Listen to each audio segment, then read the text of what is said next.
میرے عزیزو، اللہ تعالیٰ نے نبی کریم علیہ السلام کو دنیا میں بھیجا ہے، ہم نے کھل کے حضور کا میلاد منانا ہے، کھل کے حضور کی نعتیں پڑھنی ہے، کھل کے ذکر پاک کرنا ہے، حضور سے پیار کرنا ہے تو والہانہ کرنا ہے۔ لیکن ہم نے ایک بات کو اچھی طرح سمجھنا ہے کہ حضور کے آنے کے کچھ مقاصد بھی ہیں۔ آپ سارے کام والہانہ کریں، بڑی اچھی بات ہے، لیکن اگر اس مقصد مبارکہ کو نہیں سمجھتے جس کے لیے حضور تشریف لائے تو پھر اصل کام رہ جائے گا۔ اصل کام سب سے پہلے تو یہ سمجھ لیں کہ اللہ تعالیٰ نے قرآن مجید میں ایک مقام پہ یہ فرمایا ہے کہ میں نے محبوب کو بھیجا ہے وَدَاعِيًا إِلَى اللَّهِ، اللہ کی طرف دعوت دینے والا بنا کر، بِإِذْنِهِ، اس کے حکم کے ساتھ، وَسِرَاجًا مُنِيرًا، اور چمکتا ہوا آفتاب بنا کے بھیجا۔ اللہ کے پیارے رسول صلی اللہ تعالی علیہ وسلم نے ہمیں بتایا ہے کہ خالق بھی اللہ ہے، مالک بھی اللہ ہے، رازق بھی، تو پھر عبادت کے لائق بھی اللہ ہی ہے۔ سجدہ سوائے اللہ کے کسی کے لیے جائز۔ اعلیٰ حضرت بریلوی رحمۃ اللہ علیہ سے کسی نے تعظیمی سجدے کا سوال پوچھا، عبادت کا سجدہ تو ویسے ہی کفر ہے، شرک ہے، تعظیم کے لیے سجدہ تو 40 کے قریب دلائل، 50 کے قریب دلائل کتاب و سنت سے دیے، 150 کے قریب حوالہ جات فقہاء اور محدثین سے دیے، اور اعلیٰ حضرت نے ایک پوری کتاب لکھ کے بتایا کہ سجدہ سوائے رب کے کسی اور کے لیے جائز نہیں۔ یہ جو عقیدہ توحید و رسالت ہے نا، یہ بندے کو مضبوط کرتا ہے۔ قرآن مجید کی جتنی مکی صورتیں ہیں وہ عقیدے کی پختگی کی بات کرتی ہیں۔ پختہ عقیدہ ہو ہمارا، پختہ، جب ہمارا ذہن ہوگا نا رزق اللہ نے دینا ہے، پھر کوئی ناجائز ذریعہ نہیں اختیار کریں گے۔ جب ہمارا ذہن بن جائے گا نا کہ مالک اللہ تعالیٰ ہے، عزتیں ذلتیں یہ مشیت الہی کا تقاضا ہوتی ہیں، پھر ہم کوئی غلط سیاست نہیں کریں گے، کوئی چور رستہ نہیں تلاش کریں گے آگے جانے کا۔ جب ہم عقیدہ توحید و رسالت والے ہوں گے تو پھر کچی پکی باتیں نہیں کریں گے، پھر توکل مضبوط ہوگا، اللہ کی ذات پر بھروسہ مضبوط ہوگا، پھر ہم اپنے رب کی جانب توجہ رکھیں گے۔ تو ایک تو مقصد رسول کریم کے تشریف لانے کا لوگوں کو اللہ کی جانب بلانا، اللہ کی جانب۔ حضور کثرت سے عبادت کرتے تھے۔ آج کل وہ جو نسبت کے بڑے دعوے دار ہیں وہ عبادت سے دور ہیں۔ آپ کیمروں کے سامنے بٹھا لیں، میرے جیسے آدمی کو بھی گھنٹوں بٹھا لیں، لیکن کچھ مصلے پہ بھی چلو گھنٹوں نہ صحیح تو کوئی آدھا گھنٹہ ہی بیٹھ جائے۔ نبی پاک علیہ الصلوۃ والسلام نا میرے عزیز، نماز فرض ہونے سے پہلے بھی کئی دن جا کے غار حرا میں عبادت کرتے تھے۔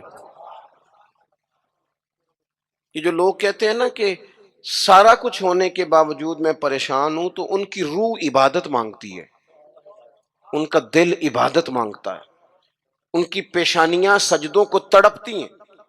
وہ جب تک اپنے آپ کو مصلی سے وابستہ نہیں کرتے سکون نہیں پا سکتے، کیونکہ کچھ ضروریات وجود کی ہیں، کھانا پینا سونا، کوئی ضروریات روح کی ہیں، اور جب تک ہم اپنے روحانی معاملات کو نہیں دیکھتے تب تک ہماری وہ سکون والی کیفیت نہیں ہوتی۔ ایک تو نبی کریم علیہ السلام نے ہمیں اسباق دیے ہیں کہ عبادت، ذکر، تلاوت، اس پر ہم خاص توجہ کریں۔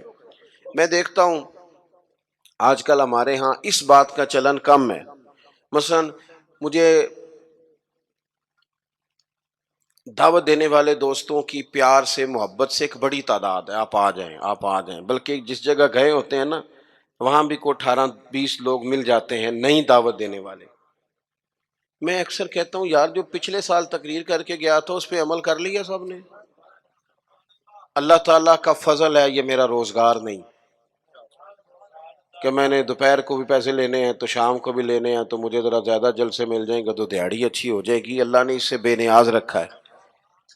سوال یہ ہے کہ تقریروں کا، وعظوں کا، جلسوں کا مقصود بھی تو کچھ ہونا چاہیے نا۔ کیا مقصد ہے؟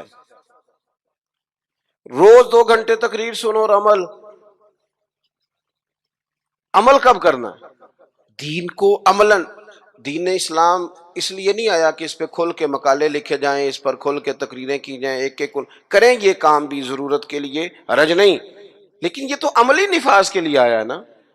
تو عملاً دین کی طرف رغبت کریں. میلاد شریف کے موقع پر ہمیں زیادہ جوش دکھانا چاہیے دین پہ عمل کرنے کا، اس لیے کہ حضور سید عالم علیہ الصلوۃ والسلام کی بعثت مبارکہ کے مقاصد بھی تو اجاگر ہو کے سامنے ہوتے ہیں کہ نہیں.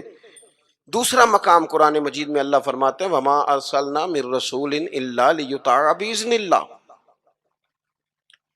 دنیا میں ہم نے جتنے بھی رسول بھیجے وہ اس لیے بھیجے کہ ان کی اطاعت کی جائے. رسول دنیا میں اس لیے آتے ہیں کہ ان کے پیچھے چلا جائے، نقش قدم ان کا اپنایا جائے، ان کے رستوں کا بندہ مسافر بنے. رسول اطاعت کے لیے آتے ہیں، ان کی فرما برداری کی جائے. میں آپ سے عرض کروں گا کہ یہ محبتیں بڑی ضروری ہیں، یہ محبتیں ہوں گی تو عمل کا جذبہ پیدا ہوگا. لیکن ایک دوسرا پہلو بھی یاد رکھیے گا، رسول پاک آئے ہیں فرما برداری کے لیے.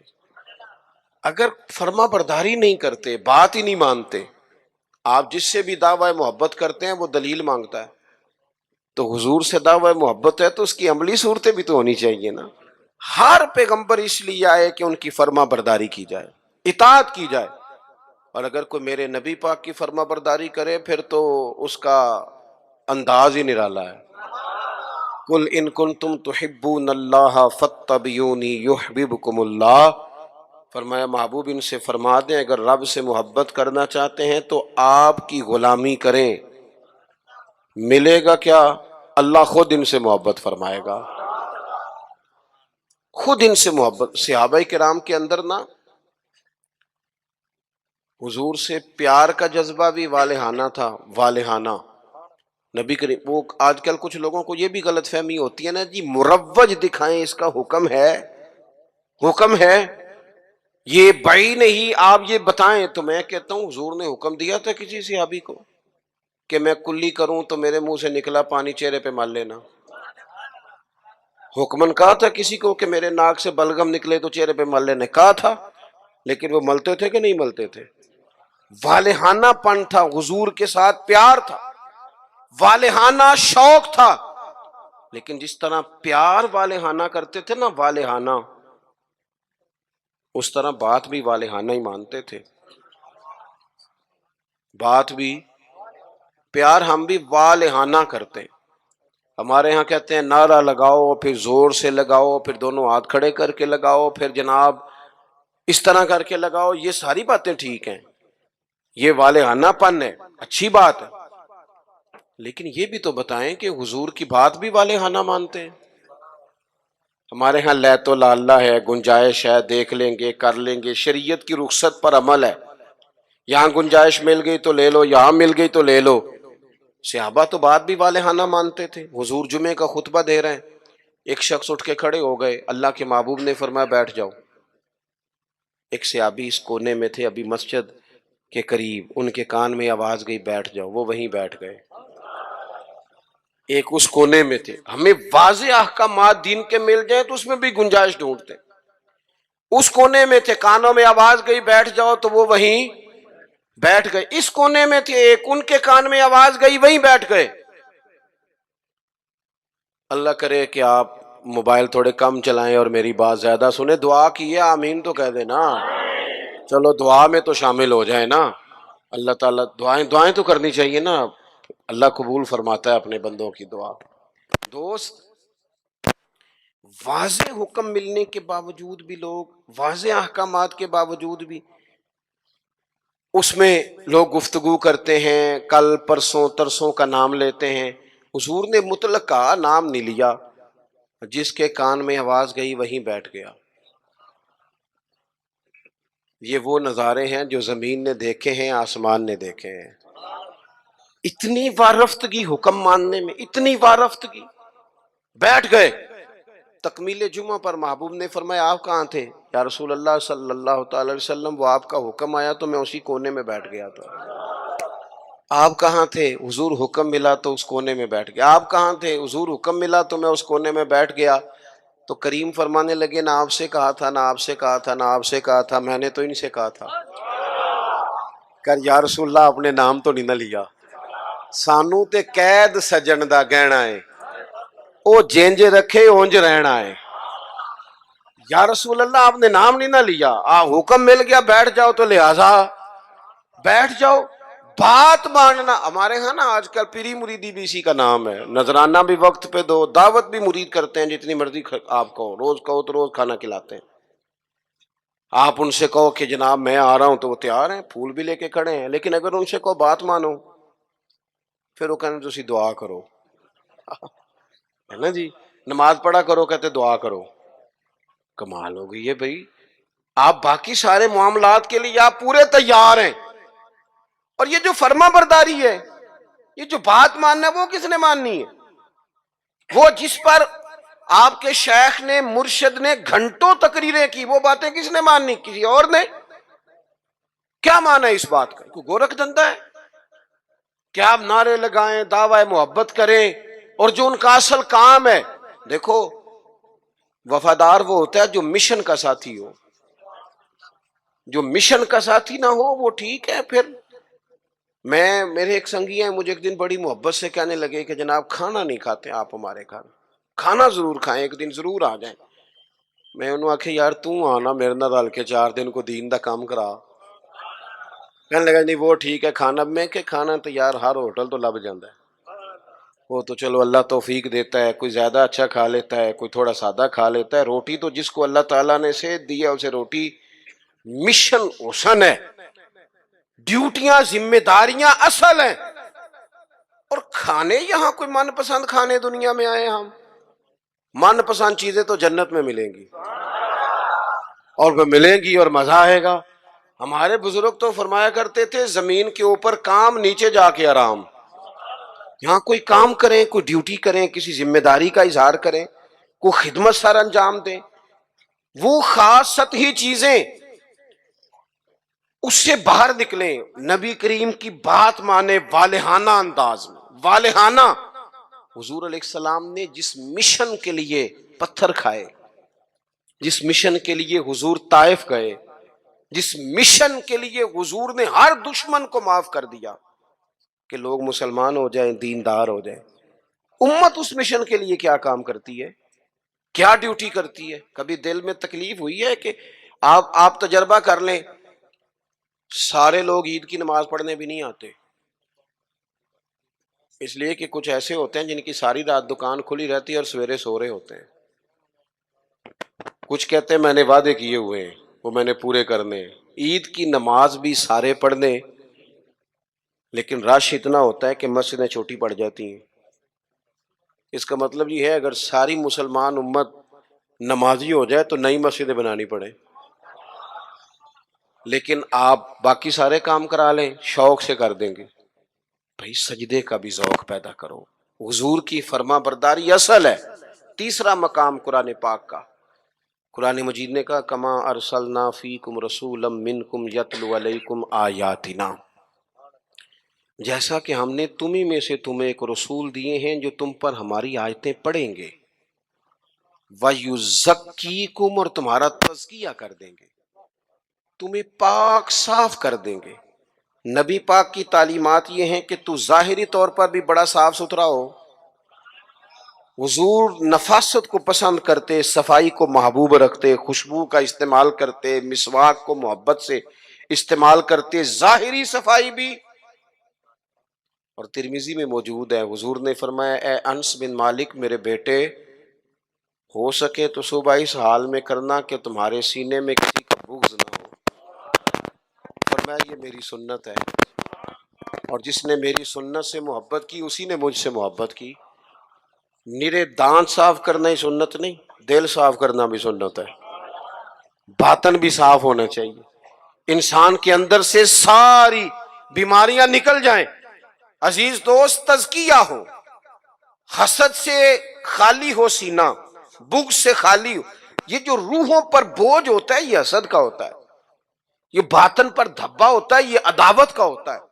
یہ کچھ چیزیں جو ہمیں بالکل بے قرار کر دیتی ہیں، یہ تکبر کا روگ ہوتا ہے، یہ عجب خود پسندی، یہ اندر انسان کے جوار بھاٹا پیدا کر دیتی ہے۔ اگر بندہ ہو جائے سادہ، حضرت باجدید بستامی رحمت اللہ علیہ کھڑے تھے، تو ایک شخص نے آپ سے پوچھا حضرت خواجہ پیر باجدید بستامی سے ملنا ہے۔ آپ فرمانے لگے یہ جو بندہ جس کا تم نے ابھی نام لیا ہے نا، اس کو ڈھونڈتے مجھے 30 سال ہو گئے، مجھے نہیں ملا۔ 30 سال یہاں بیچارے نقیب، ان کی کلاس لگ جاتی ہے اگر وہ لقب تھوڑے بیان کریں تو، لسٹوں میں لکھ لکھ کے دیے جاتے ہیں، یہ نام نہیں لیا، یہ نام نہیں لیا، فلانے چودھری کا نام رہ گیا، فلانے کا رہ گیا، فلانے کا۔ وہ چھوڑ دیں بھائی، یہ تو حضور کی تعریف کی محفل ہے، اس میں باقیوں کی تعریفیں کدھر سے آ گئی، کدھر سے آ گئی؟ یہ تو نبی پاک علیہ الصلوۃ والسلام کے ذکر پاک کی مجلس ہے۔ دوستو، آپ غور کریں گے اور چیزوں کو سمجھیں گے۔ خواجہ باجدید بستامی سے اس نے کہا میں نے ملنا ہے، فرمانے لگے 30 سال سے ڈھونڈ رہا ہوں، ملا نہیں۔ وہ سائڈ پہ جا کے ایک بندے سے کہنے لگا میں نے حضرت خواجہ پیر شیخ باجدید بستامی سے ملنا ہے۔ کہنے لگے ابھی تو وہاں کھڑے تھے تمہارے پاس۔ کہنے لگا میں نے تو پوچھا ہے۔ کہنے لگے اصل میں یہ جو تم نے لائن لگائی ہے نا القابات کی، یہ وہ مانتے نہیں اپنے آپ کو، نہ حضرت، نہ خواجہ، نہ پیر، نہ صوفی، وہ تو نیرا با یزید کہتے ہیں، اور اس میں بھی کئی دفعہ روتے ہیں رب کی بارگاہ میں۔ تو یہ جو القابات تم نے لگائے ہیں نا، ہمارا تو جناب بڑا عجیب منظر ہے۔ تو تزکیہ کے لیے حضور آئے، پھر فرمایا وَيُعَلِّمُكُمُ الْكِتَابَ وَالْحِکْمَةَ، حضور تمہیں کتاب سکھائیں گے، حکمت سکھائیں گے۔ حضور قرآن سکھانے آئے، نبی کریم کیا سکھانے آئے؟ آپ بنے انجینئر شوق سے بنے، آپ لیکچرار بنے شوق سے بنے، لیکن ساتھ قرآن پاک کے قاری بھی تو بنے نا، قرآن پاک کو سمجھنے والے بھی تو بنے نا۔ جس بندے کو اتنی کہانیاں آتی ہیں، جسے اپنے شجرے آتے ہیں، جسے اپنی برادری کی شان آتی ہے، اسے قرآن کی آیتیں کیوں نہیں آتی؟ جسے ساری پنچایت میں ساری بات سنانی آتی ہے، اسے قرآن مجید بھی آ سکتا ہے۔ شرط یہ ہے کہ وہ آگے بڑھے، قرآن پاک کو سیکھے۔ ہم نا کچھ کام ہم نے بچوں کے ذمہ، میرے پاس ایک صاحب بچہ لے کے آگے کہنے لگے دعا کریں یہ پڑھ جائے، تو میں نے کہا آپ بھی کو 100 سال کے نہیں ہو گئے، میں دعا کرتا ہوں آپ دونوں ہی پڑھ جائیں، آپ بھی تو پڑھ ہی سکتے ہیں نا، آپ بھی تو توجہ کریں نا۔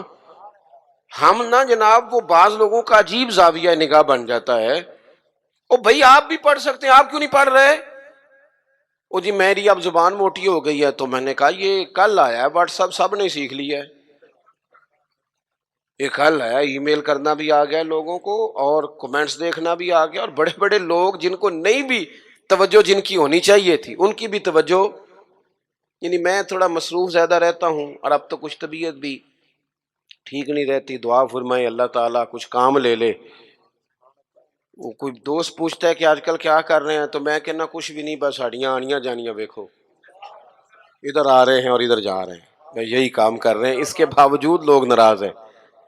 یعنی مسئلے دو ہی تھے، عمر بھر حل نہ ہوئے، ایک نیند پوری نہ ہوئی اور دوسرا خواب مکمل نہ ہوئے۔ سوچتے ہی رہتے ہیں کبھی 6 گھنٹے کٹھے ملے تو سوئیں گے، لیکن کوئی کام خاص جس طرح کرنا چاہیے مرتب کر کے وہ ہم سے ہوتا نہیں۔ اللہ توفیق دے تو ہو جائے، لیکن میں ایک چیز محسوس کرتا ہوں شدت کے ساتھ، بڑی شدت کے ساتھ، کہ کچھ ایسی چیزوں کو لوگوں نے اوڑھ لیا ہے۔ مجھے زیادہ وقت نہیں ملتا، تو کئی دوست پوچھ لیتے ہیں، بلکہ شاید ہر ہفتے ہی کوئی پوچھ لیتا ہے آپ سٹیٹس کہاں پہ لگاتے ہیں؟ میں کہ یار میں نے لانا نہیں آؤں، لیکن وہ بس ایک ذہن بن گیا نا، اور ایسے لوگ جن کے بارے میں وہ امید تھی کہ یہ سٹیٹس والے نہیں، یہ تسبیح والے ہیں، یہ اللہ اللہ کریں گے، ان کے ہاتھوں میں بھی موبائل نظر آتا ہے، اور جو بھی چیز ہاتھ میں ہو وہ چلنے لگتی ہے۔ موبائل ہاتھ میں ہوگا تو چلے گا، اور اگر تسبیح ہوگی تو وہ بھی انشاءاللہ چلے گی۔ چلیں، اس کی بھی ضرورت ہے، کہیں تو چلائیں، لیکن باقی تسبیح بھی تو لینا ہاتھ میں، کچھ وقت اسے بھی تو دینا۔ تو میرے عزیز قرآن مجید کو سیکھیں، اور پھر فرمایا والحکمہ، حضور تمہیں دانائی سکھانے آئے۔ نبی پاک نے ہمیں باشعور کیا ہے، بصیرت کا جو نور